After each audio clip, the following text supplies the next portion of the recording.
साहब ठाकरे ने गोली क्यों चलाई और उस गोली के लिए बाला साहब ठाकरे का रिवॉल्वर का लाइसेंस क्यों नहीं निरस्त कर दिया जाए।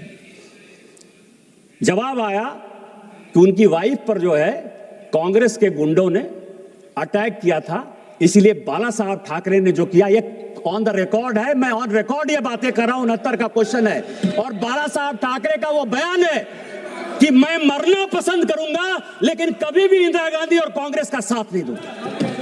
क्या बात कर रहे हैं? मैं हिल्ड नहीं कर रहा हूं सर, मैं हिल्ड नहीं कर रहा हूं।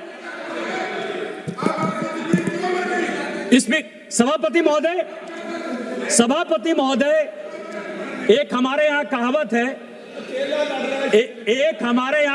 है, कि पूत कपूत तो क्या धन संचय। भाषण के बाद आप बोलेंगे, निशिकांत जी के भाषण के बाद आप बोलेंगे।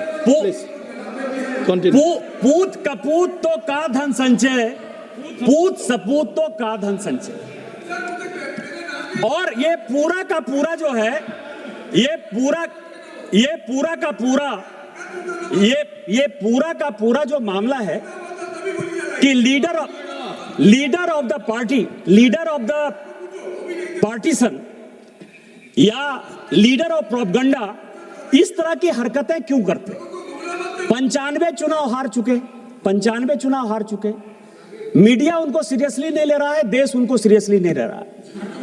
हालत क्या हो गई है कि आप ये समझिए कि जब सोनिया जी ने इस पार्टी को छोड़ा तो 206 उनके लोकसभा के सांसद थे सर। जब राहुल गांधी जी के बाद ये पार्टी गई तो वो 44 पे चली गई। दूसरा जब चुनाव आया तो वो 50 पर चली गई। इसके बाद सोनिया जी को लगा कि अकेले से नहीं हो पाएगा, तो पार्टी एकदम खत्म ही कर देगा, तो प्रियंका गांधी को उन्होंने जो है उसके साथ भेज दिया।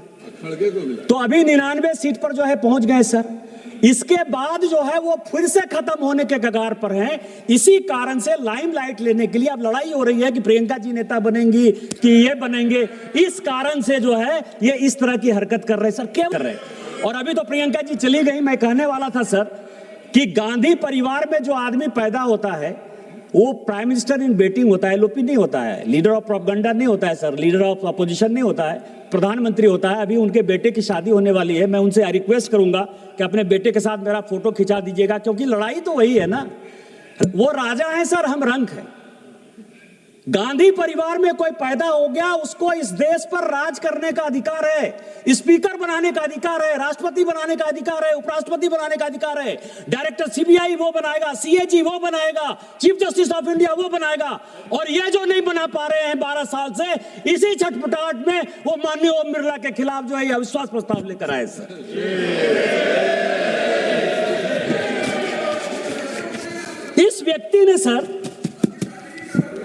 इस व्यक्ति ने लोकतंत्र को बंधक बना लिया सर।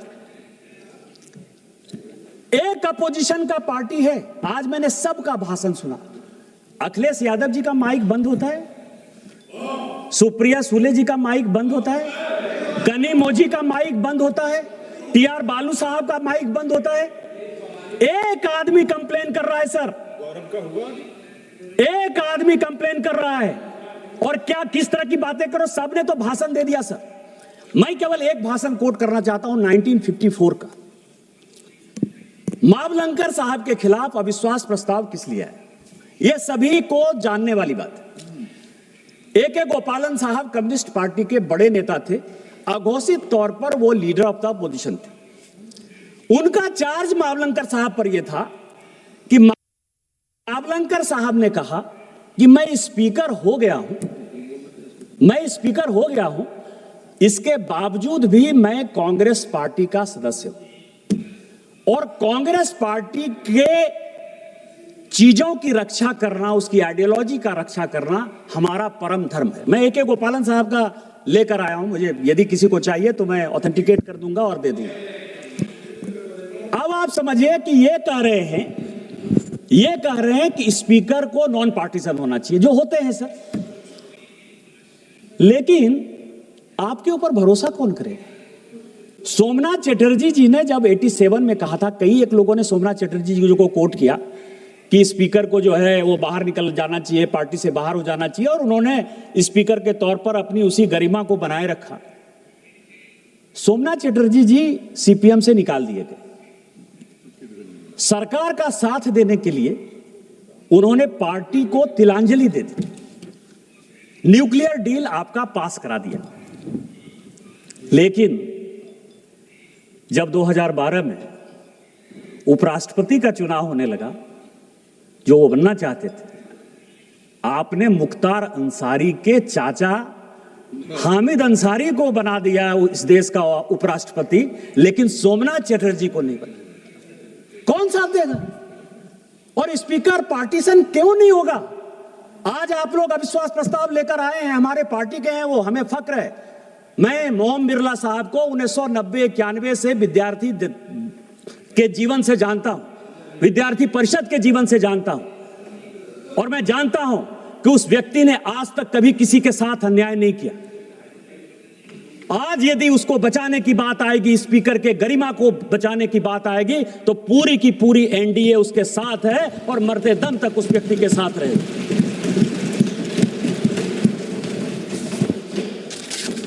मैं जब लीडर की बात कर रहा था सर, कॉल एंड संदर की, तो सभी लोगों ने कोट किया कि कितनी बार वो पार्लियामेंट में बोले, 2004 में कितनी बार बोले, 2009 में कितनी बार बोले, 2014 में कितनी बार बोले। 2004 से 9 तक जब वो पहली बार सांसद बने सर, तो केवल एक बार बोले, और वो एक बार केवल उन्होंने कहा कि मैं राहुल गांधी ईश्वर की शपथ लेता हूं कि मैं सत्यनिष्ठा से जो है भारत का संसदीय का जो है, इसके अलावा उन्होंने कोई बात नहीं की। 9 से संजोग से 9 में मैं आ गया था। 9 से 14 तक सर, जो पुराना पार्लियामेंट था ना, नहीं, जो पुराना पार्लियामेंट था, पुराने पार्लियामेंट में एक खंबा था सर। वो खंबा के बगल में जो है वो बैठते थे, और उनकी चौकड़ी थी सर, उनके मित्र मंडली थी, उससे वो बातचीत करके आते थे और चले जाते थे। जब उन्होंने मुंह खोला तो कलावती के बारे में मुंह खोला, और आज तक फिर कलावती का जो है उन्होंने ध्यान ही नहीं रखा सर।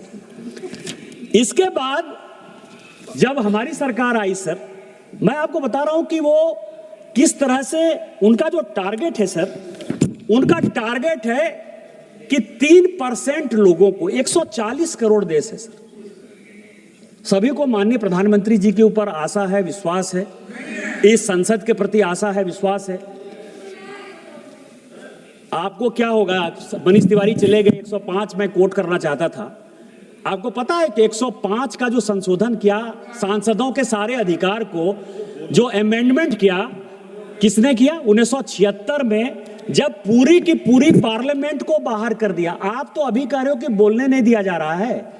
पूरी पार्लियामेंट के विपक्ष को और अपने ही चंद्रशेखर जी, हेमवती नंदन बहुगुणा, जगजीवन राम, सबको जेल में बंद करके जो संविधान की पूरी हत्या कर दी, उसमें सांसदों के अधिकार को भी खत्म कर दिया, राष्ट्रपति के भी अधिकार को खत्म कर दिया। आपको पता है कि बोफोर्स के समय जब हल्ला हुआ तो 89 में जो है आपने 150 सांसद को जो है निकाल बाहर कर दिया था। उसको इस्तीफा देने के अलावा कोई अल्टरनेटिव नहीं रहा। किस संविधान की बात करते हो? यहां तो माइक की बात कर रहे हो यार। तो मैं ये कह रहा हूं कि उन्होंने जो है 2015 से क्या क्या बातें कही सर। उन्होंने 2015 से जो मुद्दे हैं सर, 2015 से एलओपी का है। सभापति महोदय, पूरी पार्लियामेंट के जितने स्पीकर हैं ना, जितने स्पीकर हैं, वो स्पीकर के ऊपर सबसे बड़ा आरोप मेरे ही कारण लगा रहे हैं सर। मुझे ही गाली देते रहे। कोई ऐसा स्पीकर नहीं है जिसने कि मेरे बारे में नहीं बोला सर। मैंने चुपचाप सबकी बात सुनी है, मेरी बात उनको सुनना चाहिए। वो क्या कह रहे हैं सर? 20 अप्रैल सफाई दे